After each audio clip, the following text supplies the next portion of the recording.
Om Swastiastu, Assalamualaikum warahmatullahi wabarakatuh. Shalom, nama budaya, salam sejahtera untuk kita semua, salam harmoni.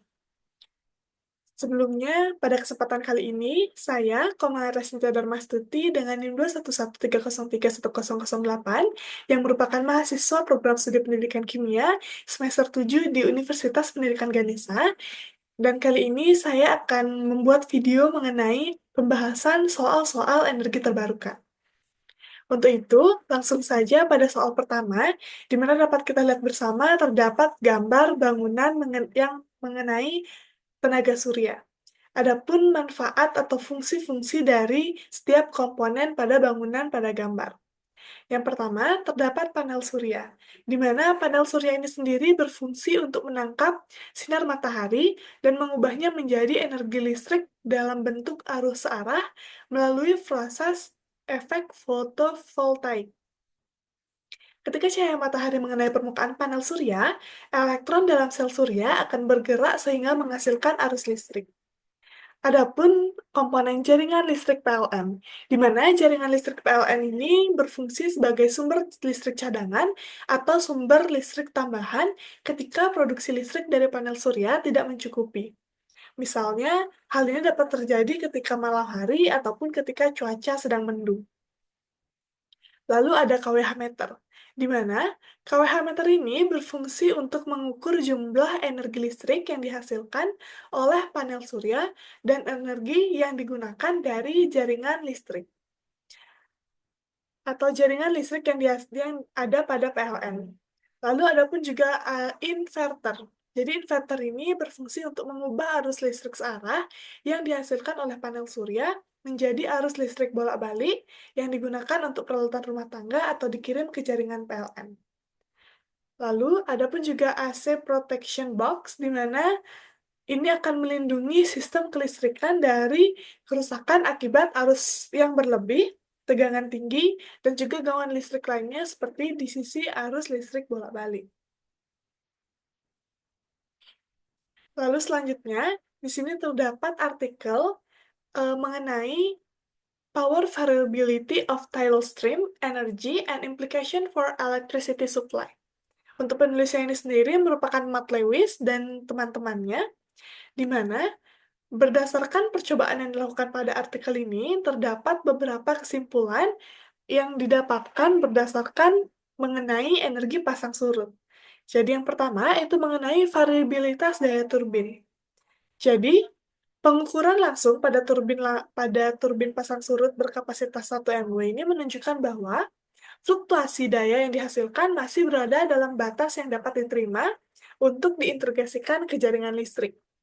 Lalu juga terkait dengan kualitas tegangan di sisi pantai, variasi tegangan yang terdeteksi di sisi pantai ini berada dalam rentang kurang lebih 0,3%, yang dimana berada pada frekuensi 0,5 Hz.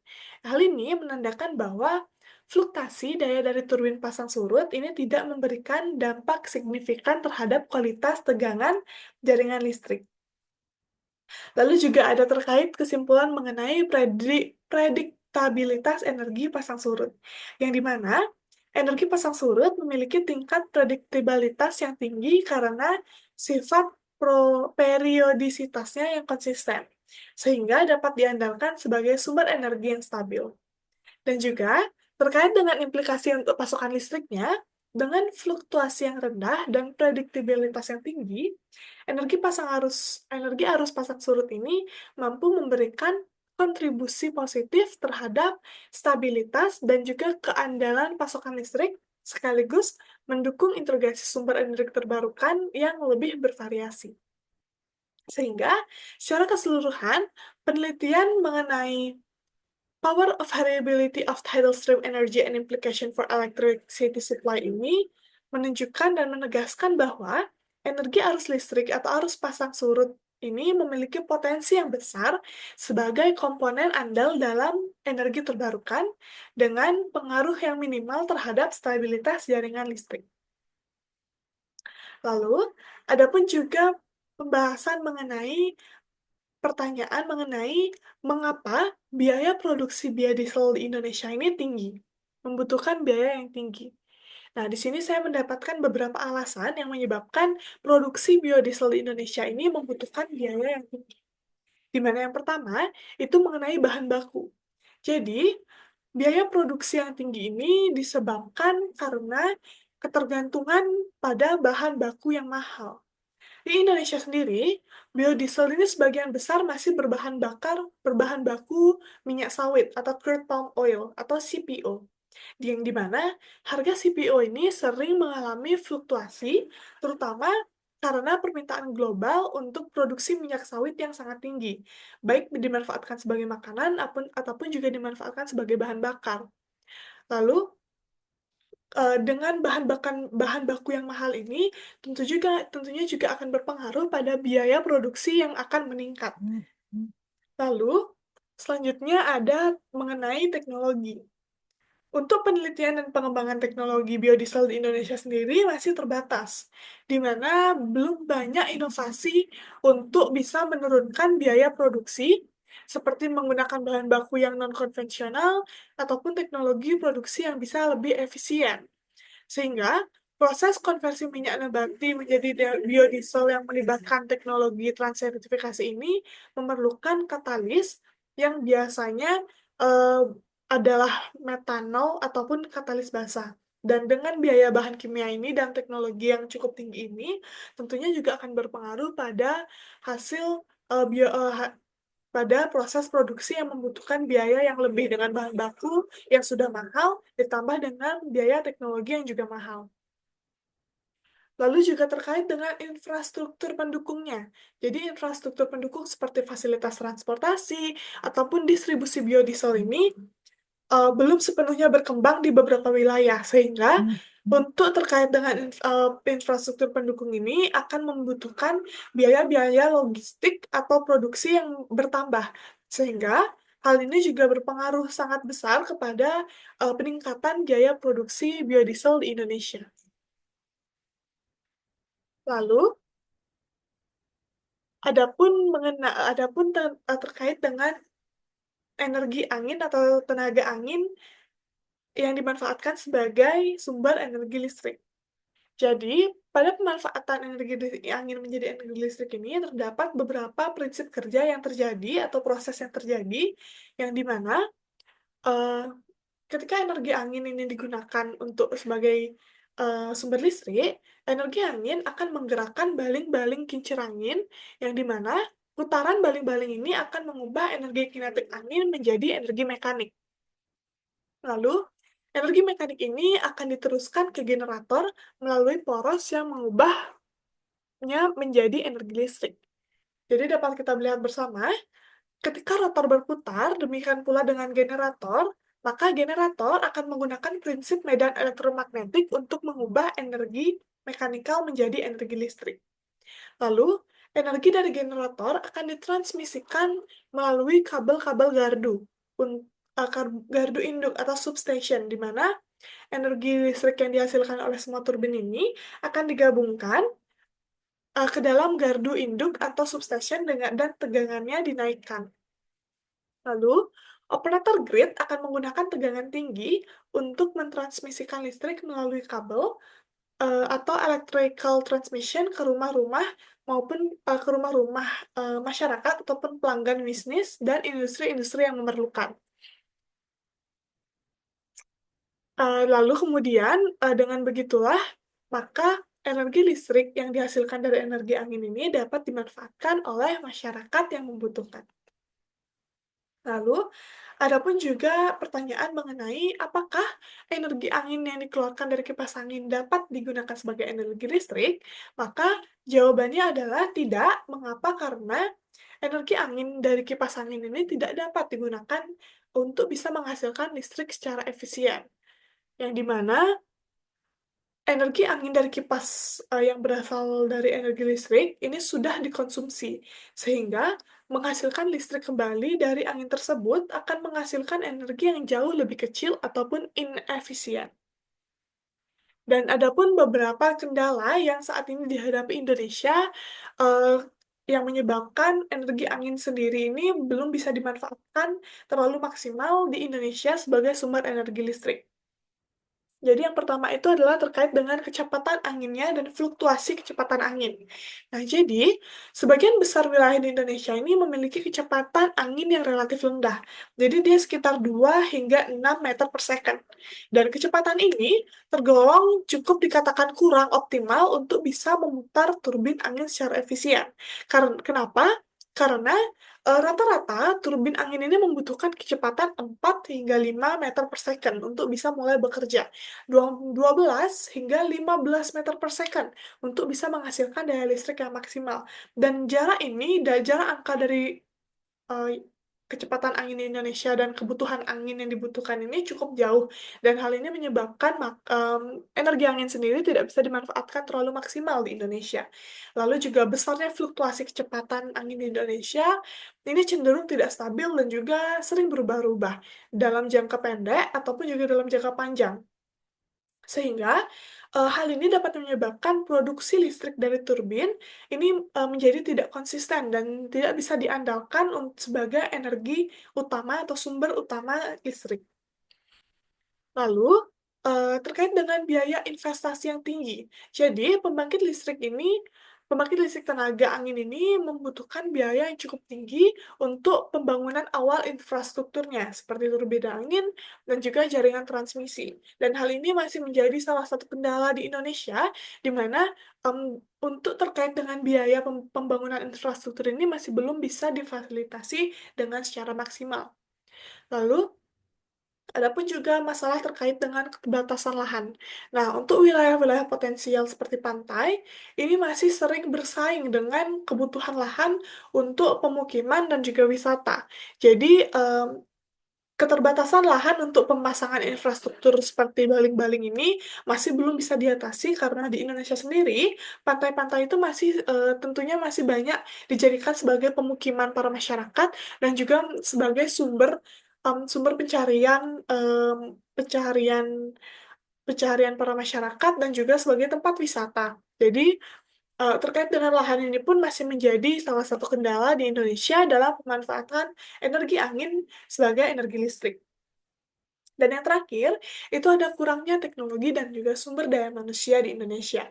Yang dimana untuk teknologi turbin angin sendiri dan pemeliharaannya itu masih belum bisa dioptimalkan karena kurangnya teknologi yang dimiliki dan juga sumber daya manusianya juga masih belum bisa memumpuni untuk bisa melakukan pemeliharaan dalam jangka panjang. Dan juga terkait dengan penggunaan energi angin ini sendiri memiliki beberapa dampak terhadap lingkungan. Dampak lingkungan ini pun juga dapat kita lihat kepada dua sisi, terhadap dampak positifnya dan juga dampak negatifnya. Untuk dampak positifnya ini sendiri, pemanfaatan energi angin sebagai energi listrik ini dapat mengurangi emisi karbon, sehingga tentunya hal ini sangat membantu untuk bisa menekan polusi udara dan juga mengurangi efek gas rumah kaca. Lalu, untuk pemanfaatan energi angin ini juga dapat mengurangi ketergantungan pada bahan bakar fosil. Dan dengan begitu, tentunya hal ini juga akan sangat berpengaruh dengan menjaga keberlangsungan atau keberlanjutan lingkungan yang menjadi lebih asri. Selain dampak positif, tentunya juga ada beberapa dampak negatif yang perlu dipertimbangkan ketika pemanfaatan energi angin menjadi energi listrik ini dioptimalkan. Yang dimana pertama, itu turbin angin yang digunakan untuk bisa mengubah angin menjadi listrik ini dapat menyebabkan polusi suara. Mengapa? Karena jadi suara yang dihasilkan dari turbin ini dapat mengganggu penduduk ataupun fauna-fauna yang berada di sekitar lingkungan infrastruktur turbin angin ini. Jadi tentunya ini dapat mengganggu kondisi suara di sekitar daerah infrastruktur tersebut.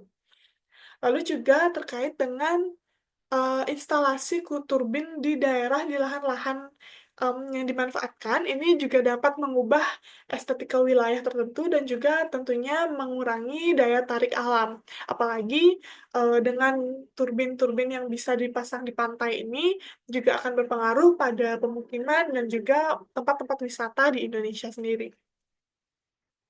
Lalu, setelah mengenai energi angin, kita akan berpindah terkait dengan energi panas bumi atau geotermal, di mana di sini terdapat beberapa jenis mekanisme alat yang digunakan atau dimanfaatkan dalam pemanfaatan energi panas bumi. Dapat kita lihat bersama, ada yang pertama itu ada flash steam, lalu ada dry steam, dan juga binary cycle. Jadi, kita bahas yang pertama. Itu di sini ada dry steam. Jadi, pada dry steam ini merupakan alat dengan sumber panas uap kering, di mana cara kerja dari sistem ini adalah sistem ini memanfaatkan langsung uap kering yang keluar dari reservoir panas bumi, yang di mana umumnya memiliki suhu lebih dari 235 derajat Celcius. Lalu, uap kering ini akan langsung dialirkan ke turbin untuk memutar generator, sehingga pemutaran generator ini akan menghasilkan listrik.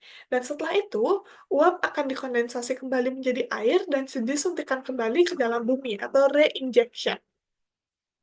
Untuk keunggulan dari sistem dry steam ini sendiri, sistem ini merupakan sistem yang cukup sederhana karena hanya memanfaatkan uap kering tanpa adanya proses penambahan atau pemisahan air dan uap.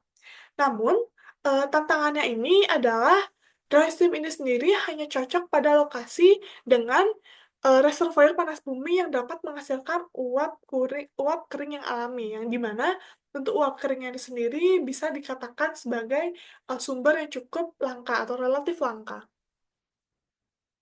Lalu ada pun juga mengenai flash steam. Jadi, pada flash steam ini merupakan sistem atau alat dengan memanfaatkan sumber panas campuran dari air panas dan uap. Nah, jadi cara kerjanya itu adalah yang pertama, sistem ini akan digunakan untuk reservoir panas bumi yang menghasilkan air panas dan uap pada suhu tinggi dengan kisaran suhu 180 derajat Celcius hingga 300 derajat Celcius, yang di mana campuran air panas dan uap ini dialirkan ke separator atau alat pemisah yang akan memisahkan uap dari air. Jadi, uap tersebut akan digunakan untuk memutar turbin, sementara air panas yang tersisa dapat disuntikkan kembali ke reservoir atau digunakan untuk menghasilkan uap tambahan. Untuk keunggulan dari sistem ini sendiri adalah efisiensi yang cukup tinggi karena kondisi yang digunakan itu adalah reservoir campuran. Namun sayangnya, terkait dengan tantangannya ini adalah sistem ini membutuhkan sistem pemisahan uap yang tentunya akan menambah kompleksitas dari peralatan yang digunakan. Dan yang terakhir itu ada binary cycle. Jadi, untuk binary cycle ini merupakan sistem dengan sumber panas air panas bersuhu rendah.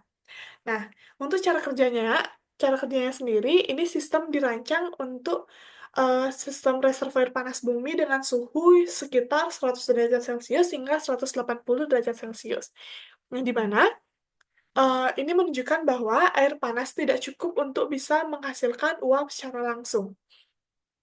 Nah, air panas dari reservoir ini akan dialirkan ke penukar panas atau heat exchanger, di mana panasnya ini akan digunakan untuk menguapkan cairan kerja working fluid dengan titik didih yang rendah, seperti isobutana ataupun isopentana. Nah, uap dari cairan kerja ini akan digunakan untuk memutar turbin dan menghasilkan listrik. Setelah itu, cairan kerja akan didinginkan dan digunakan kembali dalam siklus yang tertutup. Untuk keunggulan dari sistem ini sendiri adalah sistem ini memanfaatkan sumber panas bumi reservoir yang bersuhu rendah yang tentunya memiliki jumlah yang melimpah dibandingkan sumber-sumber suhu tinggi, seperti pada dry steam ataupun juga flash steam. Namun, tantangannya itu adalah efisiensi dari sistem ini lebih rendah jika dibandingkan dengan kedua sistem sebelumnya, yaitu dry steam dan juga flash steam. Lalu selanjutnya setelah, mengenai geotermal, di sini pun ada pembahasan mengenai energi gelombang laut. Jadi, di sini ada beberapa alat yang dimanfaatkan dalam pemanfaatan energi gelombang laut. Jadi yang pertama itu kita bisa lihat bersama adalah oscillating water column, yang di mana oscillating water column ini merupakan sistem atau kolam air berisolasi yang memiliki bangunan berbentuk ruang tertutup yang sebagian ini akan terendam di laut. Jadi air laut akan naik turun dalam ruang ini dan menggerakkan udara di atasnya. Untuk sistemnya ini sendiri adalah dia akan bekerja di mana pertama, gelombang laut itu akan menyebabkan permukaan air dalam capture chamber bergerak naik turun secara periodik. Lalu, ketika air naik, udara dalam ruang tertutup atau di atas permukaan air ini akan terkompresi dan didorong keluar melalui saluran udara menuju turbin. Kemudian, ketika air turun, udara dari luar akan masuk kembali ke ruang tangkap. Nah, aliran udara yang keluar masuk memutar turbin ini akan mampu berputar ke kedua arah aliran udara, masuk dan keluar, dan gerakan turbin ini akan dihubungkan ke generator listrik. Dan turbin yang akan berputar ini akan menggerakkan generator yang nantinya akan menghasilkan energi listrik. Lalu yang kedua itu ada Oscillating Wave Surge Converter, atau bisa disingkat sebagai OWSC, di mana OWSC ini merupakan perangkat dengan pengubah gelombang berosilasi. Jadi, perangkat ini berupa plat besar yang dipasang di dasar laut dekat pantai, dan gelombang laut akan mendorong plat untuk bergerak maju mundur, menghasilkan energi mekanik. Jadi untuk sistem ini sendiri, di mana yang pertama, gelombang laut akan mendorong plat osilasi yang bergerak maju mundur. Gerakan plat ini akan menggerakkan piston untuk memapatkan air laut dan menciptakan aliran yang bertekanan tinggi. Aliran yang bertekanan tinggi ini akan mengalir melalui pipa dan juga memutar turbin Pelton. Dan turbin yang berputar ini akan menggerakkan generator yang akan menghasilkan listrik. Dan listrik yang disalurkan ini akan disalurkan ke substation, dan sementara air ini akan kembali ke arah laut. Dan yang terakhir, di sini ada mengenai point absorber atau pelampung absorber, yang dimana sistem ini merupakan sebuah pelampung yang mengapung di laut dan bergerak naik turun mengikuti gelombang. Gerakan ini dapat diubah menjadi energi listrik. Jadi sistemnya itu adalah, yang pertama, gelombang laut akan menyebabkan pelampung atau float bergerak naik turun. Gerakan ini akan mengandung energi kinetik dari gelombang laut. Lalu, gerakan naik turun pelampung ini akan ditransmisikan melalui spar ke mekanisme internal. Biasanya, sistem ini menggunakan piston hidrolik atau magnet kumparan untuk mengubah gerakan mekanik menjadi energi listrik. Energi mekanik dari gerakan pelampung akan dikonversi menjadi energi listrik melalui generator yang terletak di dalam sistem. Nah, spar ini akan membantu menyalurkan gerakan dari pelampung ke konversi energi. Dan bagian yang terletak di dasar spar ini akan berfungsi memberikan stabilitas pada perangkat dan menahan gerakan spar agar gerakan vertikal lebih terkendali. Lalu, energi listrik yang dihasilkan akan dialirkan ke Undersea Substation Point atau OSP, yang dimana listrik ini akan dikumpulkan dan disalurkan ke jaringan kabel bawah laut. Dan yang terakhir, dari USB, listrik akan disalurkan melalui kabel ke darat untuk masuk ke jaringan listrik dan dimanfaatkan oleh pengguna. Baik, sekian beberapa pembahasan soal yang dapat saya sampaikan pada video ini. Mohon maaf bila terdapat kesalahan dari informasi yang saya berikan, baik yang saya sengaja maupun saya tidak sengaja. Untuk itu saya harap pembahasan yang saya sampaikan sudah dapat menjawab pertanyaan-pertanyaan yang telah diberikan. Untuk itu saya tutup kembali dengan para Mas Andi. Om Santi Santi Santi Om. Terima kasih.